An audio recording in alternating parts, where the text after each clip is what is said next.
All right. Lerch, what's up, man? Great to Hey, see you. always a pleasure. Always a pleasure. Coming in hot from Philly just for you. Yeah. Coming in hot is not true. You're telling me that there's rain pellets freezing on the floor, so I got to get that out of the way. I know you're hot, but Philly over there is a little cold, huh? Yeah, Philly's doing its atmosphere change right now. You know what I mean? A little after we're getting ready for the Christmas spirit. We'll have the white snow. We got a big video shoot for our Selling 215 on Friday. We're going to do Nice. an all day run. We're going from 10 to 7. We're going to go from morning till dark and have the lights and get That's everything. awesome. Do you guys Is get there dark like early? a We get dark at like 5. Yeah, it's about the time we're getting dark right now. It's stupid time change. So, but at least you can get stuff done sooner, like the lighting ceremony. That's kind of cool. Are you Oh guys yeah, we'll lighting? have It's some like a fun with that. big Yeah. tree, big tree We'll in the have center of the city. yeah, that's up already. That's going on. We're gonna go visit a place called Miracle on 13th Street, which is a bunch of neighbors back in 1975 started decorating as fun just to have some communion between the neighbors. So dig that. You know, you're talking 50 years. That's cool. And it's built each year, and it's a tradition. And now it's got vendors and all kinds of things on this street that takes place. So we're going to be videoing there. We're going to be videoing a couple other places, and it's going to be a fun run for the January debut, like your Chasing Palms is. It's awesome. So Yeah, we got Chasing Palms coming up, but tell me a little bit more about Selling 215. So that's your show, real estate based show in Philly, right, and you're the host. yeah. Like, what was your last episode? Which was your first episode? We both aired our first one at the same time. And then what do you got coming down the pike? Well, as we started, as we both started in this thing. I've been doing this probably as long as you've been alive. No, I'm kidding. I think you're pretty much 36 years and 4,000 home sales later. That 50 cents will get you a cup of coffee. But you got to realize that life's too short, and you got to go out and decide to not live in this anymore, and go out and smash that snow globe. And in the process of smashing and doing everything in the world at 55 years old, saying, you know what, I'm going to decide that I'm only a tenth of where I want to go, um, which a lot of people think I'm crazy. Decided to get out of my box and start social media, which I never did. And by the way, if you don't do social media, you're going to be out of the business. If you are in social media, you're going to get better. Just hit the button of life. It's the button of life. So I had the opportunity to come up with doing a radio show 2 years ago, and it was called Unscripted Real Estate Talk. I actually stepped in for somebody and covered on his financial, and the producer said, "Dude, you should have your own." So out of nowhere, I ended up getting this 30-minute live radio show. So it's kind of fun. I invite different guests on, and we go live on AM 860. You can actually listen to it, out on the web and all that stuff, and also broadcasting. But it's kind of fun. So then this TV thingy came up, and through the media company, Real Shows Network out of San Diego, and decided to, what the hell? I will see what happens. I'm not going to do it small. I'm either going to go bigger, like Chasing Palms is where you're going big. And it's not just about real estate. It's not doing what everybody else is doing. This is not about me. This is not about you. This is talking about something that we love, is where we live and where we work and where we change lives and where we make money and where we're having fun. Those are my funnels. Change lives, make money, and have fun. I tell you that all the time. So if it's not touching 2 of the 3, I don't do it. And this gave me the tool to do it. So our first video started at the famous, you got to start big. You got to start where Rocky ran up, because everybody knows the art museum. And we did 2 other great restaurants, Angelo's, known for their cheesesteaks. Actually, very good friends with the owner, partnered with Bradley Cooper, also expanding Danny and Coops throughout the country to different places. And we did a Steven Star restaurant, which are all high-end restaurants and luxury and high stuff in what is called Rittenhouse, which is like the crown jewel or the beachfront of Philly, and everything kind of goes out from there. So we taped them and had some fun. This week, this one coming up is going to be, and we did 2 high-end properties. So like you got different ones there. We were up. We were 43 stories high on one. The other one's 5-story house with elevators and everything like that, and it has the 360 views where a lot of sports players live. That's the last one. This new one, we're going to be 21 stories high. So, and again, another penthouse, and have some fun. Cool. And your boy Bradley Cooper out there in those Eagles gear all the time, talking about how football is a ploy to sell food, right? That makes me laugh. And to hear that he's investing in restaurants, it just makes it even more funnier. So that's It kind of is, cool. and guess what? They Uber has the exclusive rights to this cheesesteak place, which is, killer. They actually have a whole commissary, which is I think 3 or 5 thousand square feet, where they just cook the same stuff, but the takeout. Because the store, if you go to the store at Ninth and Christian, it's Angelo's. Uh, you're gonna and they have pizza and that, but and as Danny says, he's just a dough guy. He's just a bread guy. And he figured out how not to go broke and take care of his family. He said, I'm going to stuff bread. And so he makes bread and he puts meat in it. He puts Italian meats in it. And he makes breads and pizzas. But you will stand in line for 2 hours.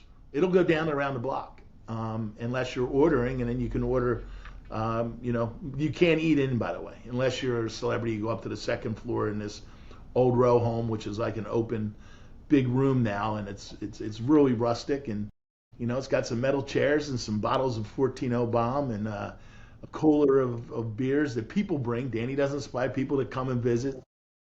You have, the owners of the Pistons were there last week. You have, you know, um, the mayor of Florida was there 2 weeks ago. I've sat up there. He's privately cooked for Oprah. But it's just a neat place to something to do. So we got our cheesesteaks, we do our thing, and Coop fell in love with it and said, "I want to do something with you," and that's where they became that. So That's really cool. Like, want to talk about the big market draw, right? Like, something's going on in Philly all the time, right? You got your sporting events almost every season of the year. Like, you got baseball, you got basketball, you got football, big successful teams, especially like today, maybe not, your 76ers anymore. But you got your Eagles, you got the Phillies always making the playoffs. Everyone's seemingly like flocking there. And you name drop like some big names that are there often. So it's like the city never turns off. You always have something to do, right? And like you said, you got to go up to get to your luxury properties because it's that city living, which is absolutely wildly different than my left coast, experience over here in Southern California. Well, like I live in a bigger market now, but Carlsbad, I still live in the burbs. And then where I'm focused on my primary market in the desert, it's like, you know, the people come to play there, but maybe for like 2 days out of the year, right? So we'll get those big names, but it's not for a ball game. It's not for the big restaurant. It's like for Coachella. It's for, you know, that's it. Or staying in their 10, 15, $20 million house that they go to once or twice a year. So we have like a disparity in luxury, right? We have the ultra luxury. And then it kind of comes down to actually, I would consider luxury anything over 1.5 million in the desert area to where, so there's a huge disparity in luxury there. And what you're experiencing is, little tighter quarters, but man, you get some really cool amenities, right? we get some cool stuff. Remember, I mean, one of the interviews we're going to be doing this week on Friday is McGillin's Yale Ale House. 1875 it established. The oldest consecutive running restaurant bar in the country. Remember, Philly is the oldest place where the Constitution is, where the United States was born. It's celebrating its 250th birthday here. The original 13 colonies were signed off here on the Declaration of Independence, which the building of the Independence Hall is 14,000 square feet. And you would never know, but it's unpriceable, it's unforesalable. But the ground alone is worth $20 million because you can go 40 stories high. So where I live in the suburbs. Philly's kind of interesting. You can get to the suburbs. It's about an hour, but it's only 13, 14 miles. So when you're at the top of the Four Seasons and you're out looking, you can literally see the water towers all the way out past my house, which is 11 miles out. And it's kind of neat, but you're way up. One of the penthouses we specialized in last time, 3,650 square feet, 3 bedrooms, three and a half baths, a den, 3 balconies, and it was 7.6 million bucks. And then you're That's talking, big time. and then you're talking real estate taxes of 54,000, and you're talking condo association of 5,000 a month. So you start adding that up, and there's only 45 of them in this building, and it starts at the 20th floor up. The rest of them are apartments because nobody wants to be below the 20th. But a lot of Philly skylines changed because until 25 years ago, Willie Penn, which was City Hall, which is adjacent to a couple blocks from Independence Hall. When it was originally designed, Philly was designed with here's the center, and then there's a north road, which is Broad Street, which was Main, and then you had High Road, which is now Market, and they went, Main and High, and that's kind of where the break was. And then they did 4 squares, and then the city grew around those squares. But city of Philadelphia's got a lot of culture, it's got a lot of age and all that stuff. So it's different, because it's an old city. We have the cobblestone, we have stuff like that. When the city hall was built, 88 million bricks to build it. 88 million cobblestone. Like that's just a different Yeah, animal for me. yeah. Like, it's like I've visited. I've been to Philly a couple times, and it's still just like you go a little bit back in time. You know what I mean? It's a different experience, and it is where all that history is. It's so rich. I mean, it's super cool. So, You can go from a anyways, joint to we just had 3 Michelin star restaurants get named this year. that's You can go fantastic. in an hour and 20 minutes, like Kurt Shewell that we're friends with. I was at the Eagles game 3 weeks ago when Detroit came in, and all of a sudden our friend Pete Middleton texts, "Oh my God, you guys are sitting in the same stadium." I'm like, "Where are you at?" And he's like, "I'm in section this." I go down 3 sections. He's exactly in the same seats I am, which is in the club. But it was great to see him. But he's like, I was at the shore. I was in Atlantic City. So you can fly into Atlantic City, then come to Philly without coming into Philly, and then go back to the beach. So that's what's neat about Philly. We're 2 hours to Washington, an hour and a half down to Baltimore. We're an hour and so to New York. You can be in the mountains skiing in an hour and a half. So Philly's interesting. I mean, it's got its tightness and its challenges like any big city. It's got its crime, it's got its dirt at times. And Sherelle Parker, the mayor, is doing a great job. So I'm going to say, come visit. Understand Philly's got passion. It's got grit. It's got, we I don't believe in the state of Pennsylvania. I believe Philly's the state. People say, Yeah, what state are you from? Philly.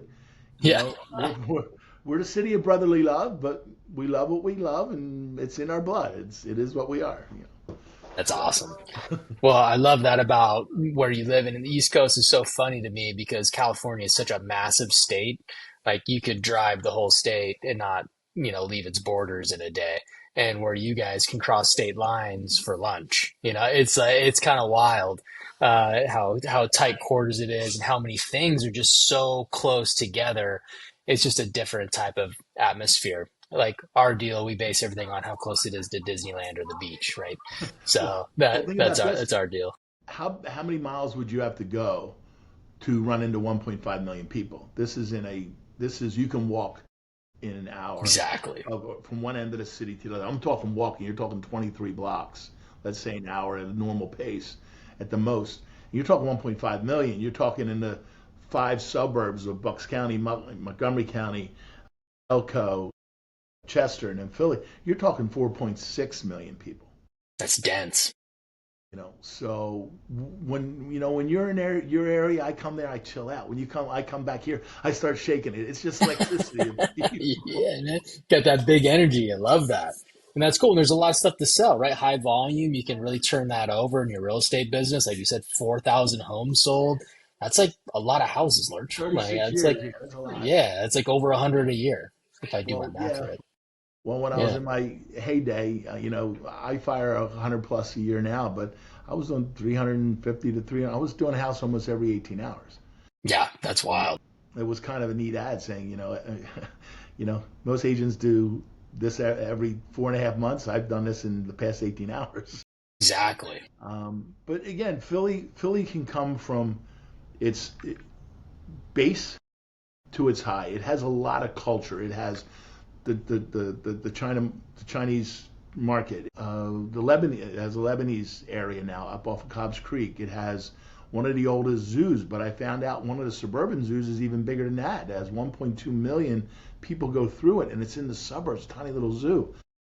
But then you've got, and then you get into the Italian market, which really is cultural. And if anybody wants to check it out, check out my, selling to Craig Lerch, selling 215 the First Vision. We had the tour of Ninth Street where Rocky ran up, and the culture of the Parmigiano Reggiano, and what kind of pasta is it, pappardelle, or is it you're doing the stuffed shells, or you're doing the gnocchis that my mother-in-law likes. But these are the things that make what it is. And you can go from point A to point B fairly quickly, but it's a city. You understand that. There's a lot Yeah, more it is. taxes. There's a lot more things that take place, and it's not an easy thing to run. So No, definitely not, but definitely not short on things to do either, which is super cool. I think that's a yeah, you neat can come in for three experience. days and have a ball. It's not like going to Absolutely. Las Vegas where you're going to go stay up all night. You're going to come in. You can eat high. You can eat low. You can walk everywhere.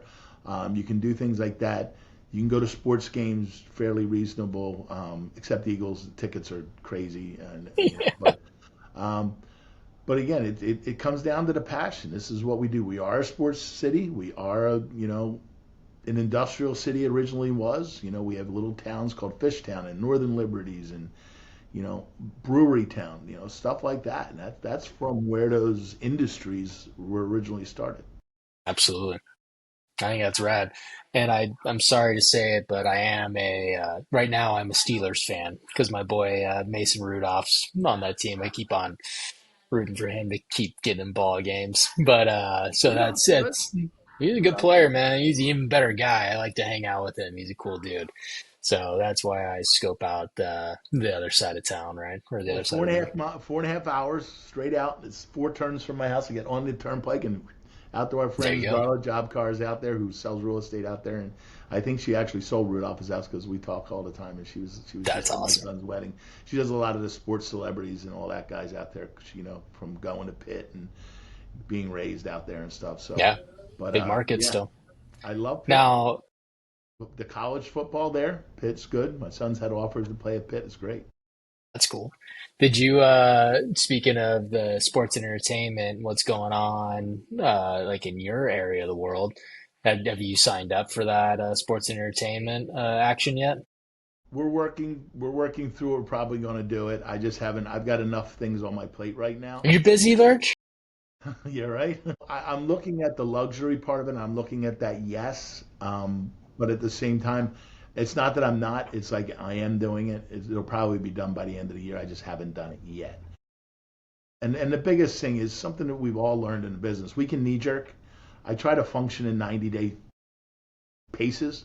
You can really you can pretty much blow yourself up in 90 days if you go out and gamble at all or do something really crazy or kill Yeah. yourself. But other than that, you shouldn't get off that track. But you can fix your business. You can fix what you're Hmm. doing too. Yep. But I try not to knee jerk because I did that in the past. I try to think. As I've gotten older, I've learned to say no more because it leaves the space for the yeses. Because if the space is full all the time on no, then you can't have. If somebody gives you a great opportunity, you can't say yes. Yeah, absolutely. I love the way that you mentioned that because when it comes to like say my business and growing a team and providing the best tech in class and things like that, like I've done some knee jerks, right?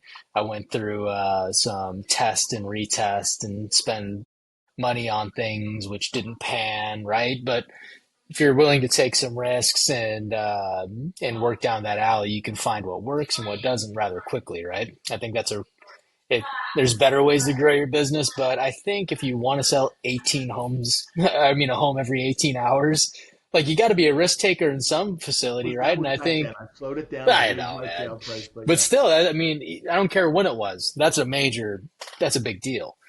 And to have that even capacity as a singular agent, like we don't even turn those kind of numbers, and we have a 50-person team. So that's really cool.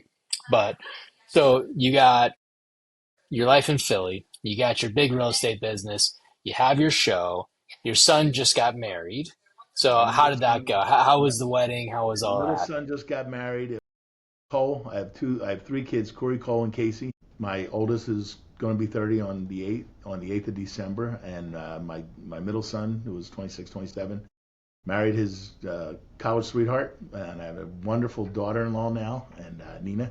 And my daughter just graduated college May of last year. She started a new job this past week, so she's been Nice. unemployed, and yeah, so she went through that, and the boys have their real estate license. They help me. They run and work all their friends. They'll take care of things if I've got to go out of town, which is sometimes, but other than that, I mean, we've got that going. The family's great. The wedding was fantastic. Everybody was in penguin outfits, and my wife looked phenomenal. And we held it at a place called the Waterworks, which is behind the art museum on by Boathouse Row on the river, so you have the view of the whole city. Um, so it was stunning. It was really, really stunning. And then the city of Philadelphia, we have cathedrals and stuff like that still, and churches that go back to the late 1800s. And one of the churches that they got married in was St. Joe's Church.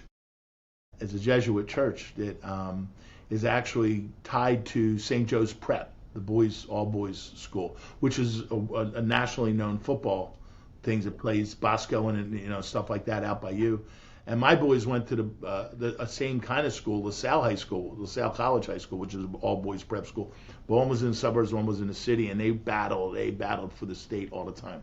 LaSalle is in the state championship last week, but it's interesting. They always said that, oh my God, a LaSalle boy walks into this church is they'll get hit by lightning. Well, they had 12 of them on the groomsmen's side walk in there, and nobody got hit with lightning. But That's good. it, absolutely stunning. And that's what, if you come to Philly, take a time. Go see the Basilica. Go see the cathedral that's there. Go over and see if you can get into St. Joe's Cathedral. Go into those different places.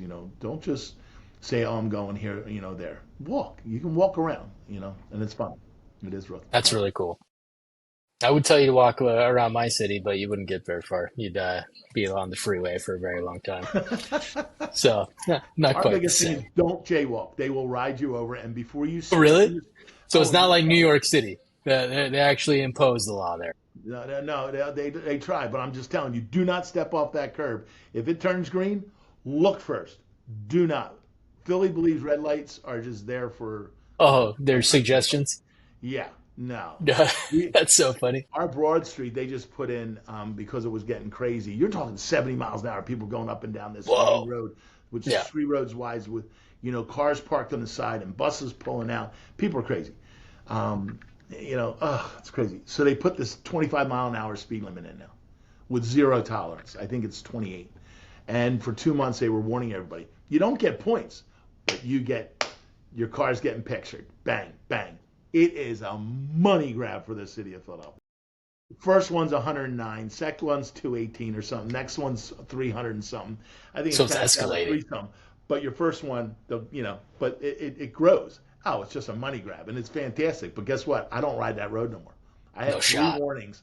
I was at 29 miles an hour and a warning, and I had 35 No. and I was at and 30. I was like, come on, this 25. So I don't even go. I go all these different roads. So I think there was a means to their madness. I think they didn't want anybody on there. So Sounds about right. Man. But hey, that's a good profit way. Good way to make money for the city government. Holy moly. don't park your car illegal in Philly, man. Yeah. That's how it Read is the in signs. Delmar. There might be 10 signs there, and you got to figure out what's the right sign because there's not Deciphering multiple it's a big confusion. deal. Man, they can come up, slide that car right out of a parallel park. You know, my wife can literally put our F-150 where most people can put a beetle bug. I mean, I don't understand how she does it. And she doesn't hit the other cars, but but I mean, it's a thing that most people from around the country cannot double park. There's No, no reason. parallel parking isn't a real thing. Parallel parking, no, no. Not a thing. It is a little bit downtown San Diego. Like my folks they live on the 28th floor in Bayside. And so we got great views and you can see all the battleships there in the bay. It's pretty cool. So I get a little bit of city living when I go visit them in their second place. It's a different animal over by you, man. That's for sure. Oh yeah, I mean you got it, California is one thing. Philly's Philly, man. People are crazy. New York's New York, but I mean, you got every aspect of people walking up and down the street, and Yeah. you've got your troublemakers, and you just got to watch where you're at and what you're doing. Yeah, I'm talking to And the then you got troublemaker people right that are now. really nice. What? I'm talking to the troublemaker right now. No, no. I know where to go and I know what to do. My wife says, "Why do we go to the same restaurants all the time?" I said, "Well, I go to the same restaurants or the same owners all the time, but I go to certain restaurants because I want certain things in certain restaurants. So I Love want a it. veal chop, I'm going to the saloon. I want, if I want pasta, I'm going to Bormini. If I want to do this, I'm going here. I want, so I know where I'm going Yeah. on those things. Creature of habit. At least that's how I And I am. know, and if you go enough, people know you. And my wife goes, "You can't go because you get such a damn big ego." I was like, "Hell no! I'm just going somewhere. If I get thrown out, I can come back again." I'm You know it, like, man. Gotta hedge your bets sometimes, right? yeah, I but love that. it's a good. I've enjoyed the city. I've enjoyed the career that I've done, that I'm doing, and like I said, 5 years ago or 4.5 years ago, I made a commitment that I'm only a tenth of where I want to be. Colonel Sanders didn't get to where he didn't even create Kentucky Fried Chicken until he was 61. So I look at it, my age as 60 is the new 40, and this is fun run, man, Absolutely. because now it's time to kick it up. Now it's time, all burners in, nitro, the nitro in the car, and let's go. Let's You get know, it, man. because you can Well, you can say no to people, and you do it nicely, but at the same time, you're at a point that you're not knee jerking and you're not afraid of what other people are going to say. And there was a great quote out there that somebody said one time: "If it's none of your business whatever anybody else is saying about you, because that means if you're reading your own press, you shouldn't be reading your own press." right. I love that. Well, it means, I mean, then you can be true to yourself. You can stay in your lane. You can do what you're best at. And if you're listening to all the noise or you're creating noise, you're probably doing something wrong there. But even if you take the time to worry about what that one person says, you're on the wrong track. And I have learned this, or it's been a neat fact of life, is you never get drugged down from the top. Somebody that views you as someone who's inspiring or somebody who views you as up and coming and they want to come down and help you. Everyone who is, I don't know how else to describe it, but maybe in your own opinion, above you in life isn't there to tear you down. They're here to help lift you up. The only time you get that negative press or that negative deal is from somebody who thinks they should be better than you and, in their opinion, isn't. And they wonder why you continue to have success, so they want to pull you down. So that's an interesting place to come from and not listening to that noise because those aren't people that are trying to lift you, right? And I know you and I have that same abundance mindset. All we want to do is lift people up. We want to have that great impression. You're all about lifting up your family, having fun, and doing great business. That if you're not on my same train, like, why are we talking, right? So I think that's a great way to go about your business, especially when you're putting yourself out there as a host of a TV show. Like that's a bold move. You know what I mean? Like There you go. You're how many young. people You're are going to you're a go out younger, there and good-looking guy. I'm a 60-year-old gray-haired guy from Philly with a raspy voice. You know, um, well, how many people then could critique us both, right? I mean, it's really way out of the comfort zone and a different deal. So it is cool to be able to take those steps, get out of your comfort zone, and force you to do like the things you said, social media. The whole reason that I decided to do Chasing Palms, it's going to force me to do the things that I don't want to do. Doesn't mean I'm not good at them. Just means I haven't made a priority of them. And now doing this has switched the tables. And I both being at EXP, I kind of follow what Leo's saying all the time, our CEO. And he's talking about right now is if you're posting to an audience of none, it's because you're not posting. You have to start somewhere, right? And you and I both realize that with the way that the real estate market's changing, we have to be visible. Perception is reality. And as people are watching this, they can perceive us any way they like, right? But here we are. This is what we're doing. And it's a super exciting path to be on. you know, going back, you were saying lifting people up. We all thinking about the crab story. You never have a crab that's above the pot pulling the other crab out. You always have the crabs that are down below pulling them down. So, they're trying to hold because of the bar. The second you set a new bar, it makes it that everybody around you raise that bar. And if you're not content with it and living curiosity versus judgment, it's not easy. I mean, I have all these little things. I have the snow globe. I have it sits right in front of me. I have Larry the lobster. I mean, lobsters do not grow just by growing. They need to shed their skin, which are or their shell, and then they ultimately retreat to somewhere where it's safer. But if they stay where it's safe too long, in that area that is usually like another shell, like they're hiding in, or a crevice or something, that other shell will get so hard they can't get out and they'll die. So what it says is it brings you in, but you got to be willing to go out. Just about ready to get out that you can get out when you're just starting to get comfortable. But you're never going. If you're a perfectionist, you're going to get stuck in there. And I leave this here on my desk to remind me. Am I functioning in that molting and growing stage all that time? So you're absolutely right about raising people up, and it's easier to pull people down than it is to raise it because it doesn't make you uncomfortable.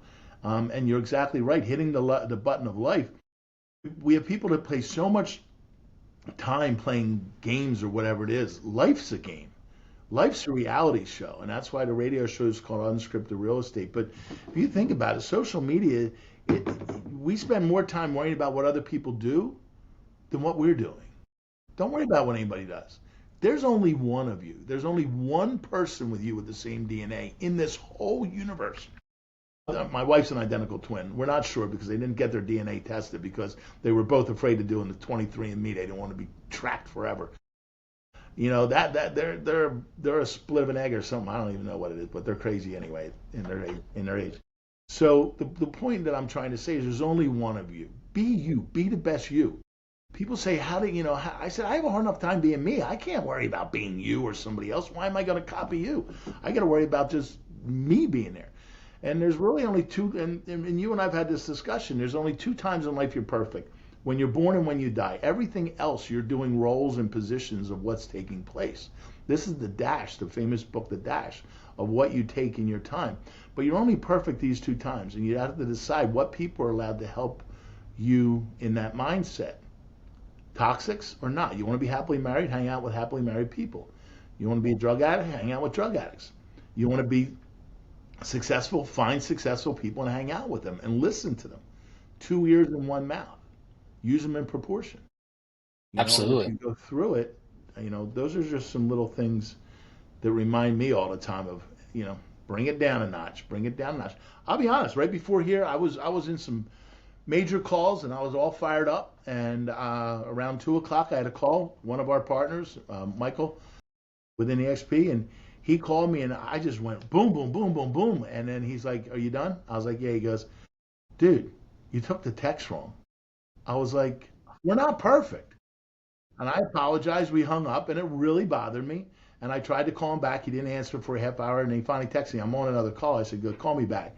And the first thing he did is, first thing is, I'm the first one to admit, when I was wrong. I said, first of all, I apologize to you, my friend. I said, I came in like a bat out of hell, and I apologize. And I should have just first said, like the Delilah voice from that radio show, she drives me batty. But again, I came in hot, and I should have just went down one and said, okay, that D personality just ran a grandmother over. She couldn't. And I said, I'm sorry. And if you're willing to admit that and make a mistake and grow from it, that's it. But don't harbor it. Don't run from it. Put it out there. Put yourself out there, and people will gravitate to it. And Absolutely. Leo does that with our company, and so does Glenn. Yeah, he does. One Yeah, of well, they're I heard real. they're getting rid of Slack. They did something that wasn't working. It's 6 months. They don't wait. They say hire Yep. slow and fire fast. Yep. These guys do that. They're all in. They're here to make sure we're good and where we're at. So I'd say. I love it. I love that I mindset. do too. Yeah, it's a great environment to be in. Having that growth mentality is huge, and that's what I've seen. Even when it came to like disclosure, right? So like that is so key in today's day and age where we have such a litigious atmosphere. If you look at real estate as a whole, I mean, there are lawsuits in every single aspect of the business. You got Compass against Zillow. I'm sure there's lawsuits against ESP. Like, everyone's being sued because we live in such a litigious culture. And so disclosure is king. So what did our EXP company come out and do? They gave us disclosures, company disclosures that talk about transparency. We're going to disclose when we're getting referrals or who we're giving referrals to, right? That's not a point of weakness. That's just giving our clients all the information so we can make a deal happen. We're going to talk about who we recommend based on customer service. We can recommend lenders transparently. We can give them three of them. Do you have to use one? No. Home inspectors, termite companies, whatever vendor it is, you have the power to now, on a piece of paper, say these are who give really good customer services and who I want you to consider, but by no means you have to choose anyone here. These are just giving great experience to all my clients. NAR and CAR both backed out away from making legal disclosures like that. But our company rose to the occasion and gave us the ability to not only protect our clients and give them great service, but to protect us also. Like that's where the target is. It's on the person giving the service. We had the So cooperating, there was the cooperating agent thing and all that stuff. And in yeah, Pennsylvania, there were certain forms. I said, look, that form we don't need. It goes right on the agreement of sale, line 16, line 25, boom, boom, boom, put it in there. So there's no more C word that we're talking about. It is legitimately buyer signature, seller signature, and my signature is not on here. My name's here, but my signature is in here. So now all of a sudden, nobody can construe that I had anything to do with it.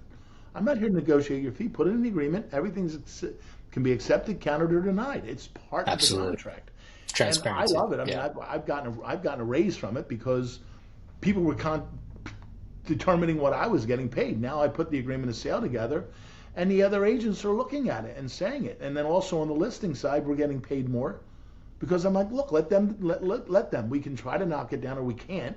Let's look at the whole offer. Let's look at the whole picture Yeah. and Exactly. and things of that nature. And there is no disclosure of it. Where before it was the listing agent was controlling the buyer ad. I didn't like that before anyway. But bottom line is exactly be transparent. Be a good person. I always say if you're not willing to do it in front of your mother, then don't do it. Right. You know. Yep. Um, Do the so right thing. That's what it comes down to. and that shows And in your lifestyle. I mean, you get up every morning, you work out with your son, yeah. you do your Bible study. Yeah. It doesn't mean you're a holy roller. It just means that you have a faith and you're raising a bar there and you're showing a great present to your son that there is something greater, regardless of what it is. Believe in Yeah. something. Yeah. Because if you lose your purpose in the future, you're going to be dead in the present. But there's something that's there. There's something that's deeper than all of us. The universe, whatever it might be. Choose it.